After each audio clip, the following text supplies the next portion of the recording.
Our time's on the air right now. I'm Carolina Carolla in the studio. Greetings to all Freedom viewers. Let's get straight to the top stories. Russian forces launched 172 drones of various types across Ukraine overnight. The Air Force Command reports that Ukrainian air defenses intercepted 147 drones, mostly Shaheds.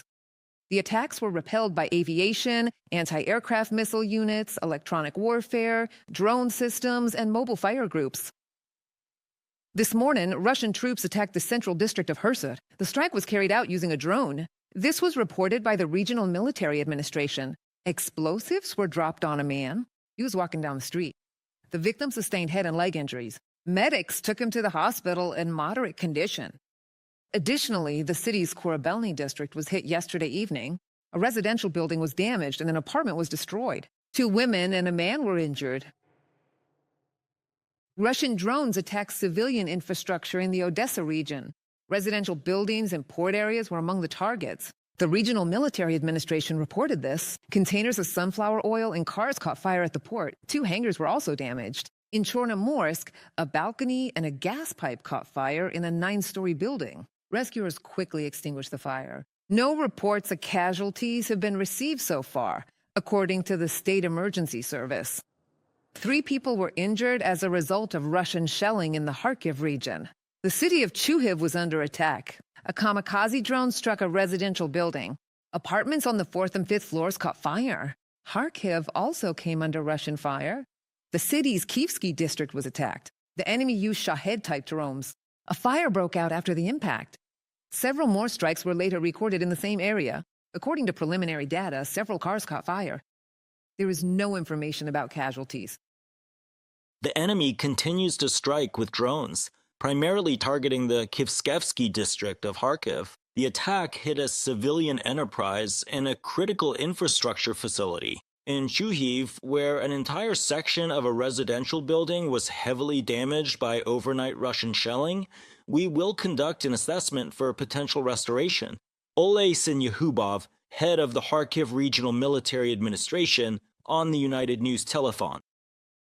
1 person was killed and 2 others were injured in Russian strikes on the Dnipropetrovsk region. Among them is a 12-year-old child. This was reported by the State Emergency Service of Ukraine.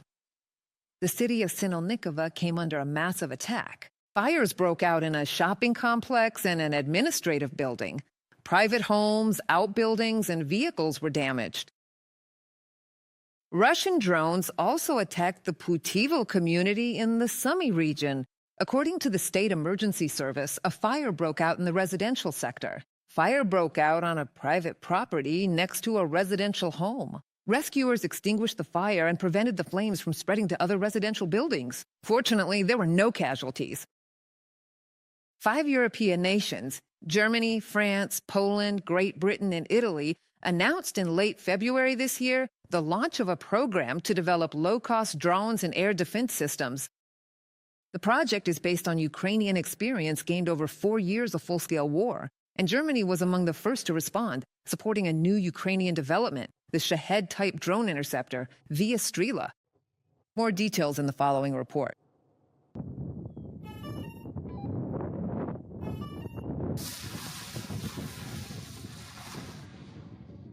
This is a test launch of a new development by the Ukrainian defense industry, the Via Strela drone interceptor. Its mission is to destroy enemy aerial targets, such as Shahed, Garan, and Gerbera-type attack drones, as well as reconnaissance UAVs. The interceptor has already undergone combat trials and has been approved by the Ministry of Defense of Ukraine. This blue funnel here is the direction the antenna is pointing. The triangle is the imaginary target, and the square is where that imaginary target will be as we start to approach it. This story began a year ago. We were visiting the positions. Crews consisted of 5 people, and that was considered normal because back then there were no feedback mechanisms, no common understanding of how this system should work. Now, just 2 people are actually enough to operate this system. The interceptor drone reaches a top speed of about 350 kilometers per hour, making it one of the fastest in its class. This is, for example, the system that will allow a single pilot to operate drones over half the region, or 2 pilots to cover almost the entire area. In Kyiv, there might be 3 to 5 pilots. So the idea is to reduce the number of personnel needed to manage a large fleet of drones. That's the main goal. They plan to deploy 15,000 interceptor drones to the front. They will be handed over to units of the National Guard of Ukraine. Germany is funding the delivery as part of a multi-million-dollar agreement, the exact cost of which is not being disclosed. We are talking about a strategic partnership, about long-term investments in Ukrainian technologies, in a unique technological solution from a Ukrainian manufacturer, the maker of the interceptor called Strela. And I want to say once more that for us, this is work on the ground, work to provide assistance to Ukraine in repelling attacks and closing the airspace. Ukrainian specialists have developed one of the world's most effective anti-drone technologies, which is now being scaled up to an industrial level by international defense companies. Natalia Belakudria for the Freedom TV channel.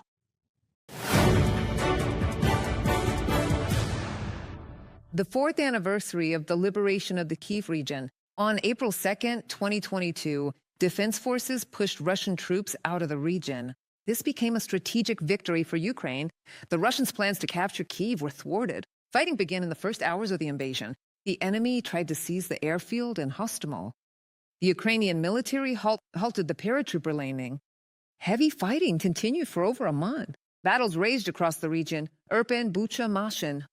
Borodianka was under fire. The Russian occupation was accompanied by terror against civilians. According to the Ukrainian Institute of National Memory, over 26,000 homes were damaged in the fighting, with about 5,000 completely destroyed. The liberation of Ivankiv meant the final elimination of the enemy's bridgehead. After that, the armed forces reached the state border in the Chernobyl zone area. The battle for Kyiv lasted 36 days. It ended in a complete strategic failure for Russia. The occupiers lost thousands of pieces of equipment and their best paratrooper units. The capital remained free, and the world saw that the world's second army could not just retreat, but flee in panic. From a statement by the General Staff of the Armed Forces. As Commander-in-Chief Oleksandr Syrsky noted, the victory near Kyiv in spring 2022 gave the most important thing: time and faith that Ukraine can prevail over the so-called Second Army in the world. This became Putin's first major defeat. At the end of March, 4 years ago, Ukrainian troops began pushing out Russian occupiers from the direction of Vyshegorod and Demidov. The Russians realized that their columns could end up in a trap. In over 4 years of full-scale war, our army has conducted many successful offensive operations. However, it was the Kyiv operation that became a special page in our recent history. It was the battle for Kyiv that showed both us and the world Ukraine is not just resisting, Ukraine is capable of winning against even such a formidable opponent as the Russian Federation. In the first weeks of repelling the full-scale invasion, more than just the fate of the capital was being decided. It was the decisive battle for the existence of the Ukrainian state, for our independence and identity. This victory gave Ukrainian society faith in its own strength and inspiration for the further struggle. It was after these events that the world began to view our resistance differently. The myth of the Russian army's invincibility was shattered. Alexander Syrsky, Commander-in-Chief of the Armed Forces, on Telegram. 146 combat engagements occurred at the front yesterday, according to the General Staff of the Armed Forces. The most intense fighting's taking place in the Pokrovsk direction. There, Russian troops attacked the positions of the defense forces 31 times. 20 attacks were recorded in the Holyaypol direction. Also, the armed forces successfully repelled 17 assaults in the Kostiantinovka direction and another 12 in the Kupiansk direction. 1,300 Russian soldiers were eliminated by the defense forces in just the past 24 hours. This was reported by the General Staff of the Armed Forces of Ukraine. And thus, the enemy's total losses since the start of the full-scale war have already exceeded 1,300,000 soldiers. In addition, yesterday, the defense forces destroyed 2 Russian tanks, 7 armored vehicles, 59 artillery systems, and a multiple-launch rocket system, and also burned 195 units of Russian vehicles and tankers. Russia lacks the forces to occupy the whole Donetsk region.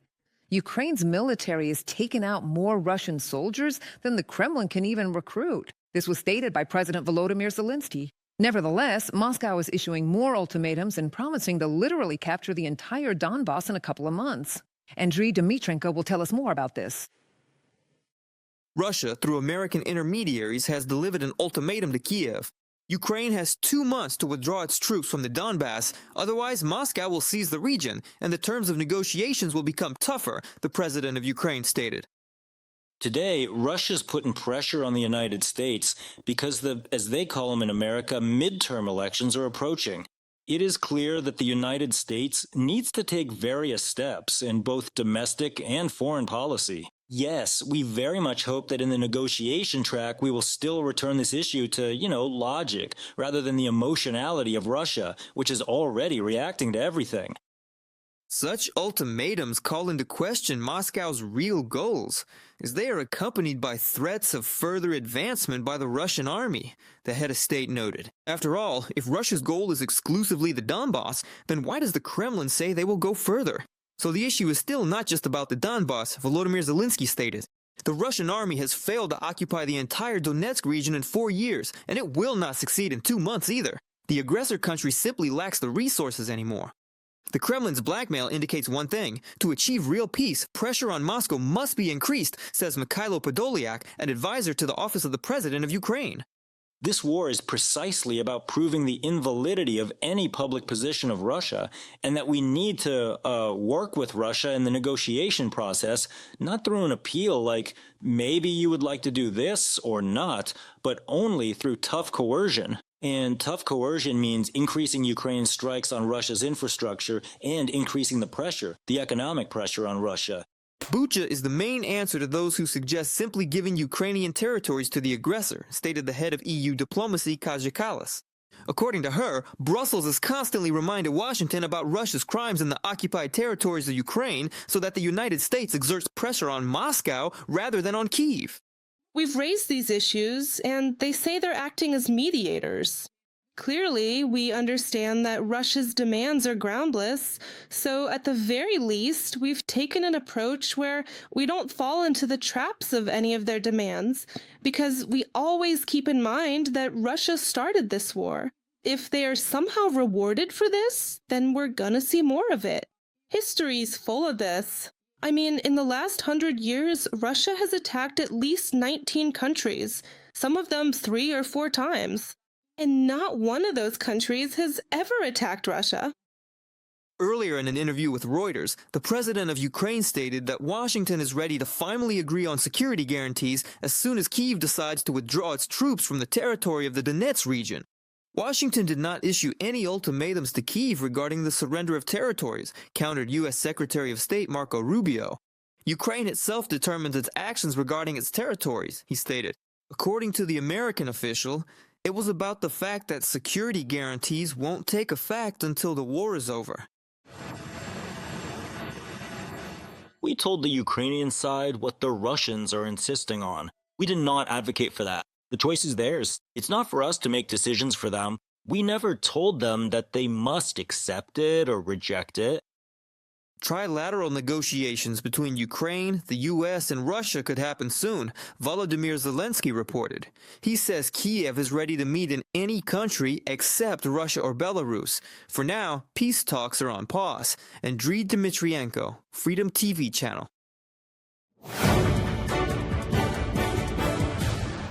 And we will consider the next topic in more detail on freedom. So, security guarantees for Ukraine and the participation of European countries in the negotiation process. This was discussed yesterday by the president of Ukraine and the American team. Steve Witkoff, Jared Kushner, and Lindsey Graham took part in the conversation. Also, NATO Secretary General Mark Rutte joined the online discussion. Volodymyr Zelenskyy spoke about the details of the negotiations in his video address. We agreed to strengthen security guarantees, and I have already instructed our team to promptly make changes to the documents so that these commitments for Ukraine are strong, so that the prospect of post-war recovery is real, and so that everything is functional. Everything must be relevant. We see what changes are happening in the world. How much can change in a single moment? This applies to both alliances and security challenges. Ukraine must receive reliable protection, and this is the main task. I am grateful that the representatives of the President of the United States hear us and are ready to work together to find the right compromises, the right measures, the right decisions. Europe needs security guarantees from Ukraine, given its unique experience in warfare. That's the view of Estonian Foreign Minister Margus Tsahkna. According to him, now is a historic moment to integrate Ukraine into the EU and NATO, as such a decision will be a security guarantee for both Ukraine and all Europe. Otherwise, in Tsahkna's view, inaction will only give Russia the opportunity to continue its aggression on the European continent. To NATO, and if we're talking about that, in NATO, they're talking not only about the fact that we must provide security guarantees to Ukraine, but also that our region needs security guarantees from Ukraine, since Ukraine is now the largest, most effective, and experienced military force in our region.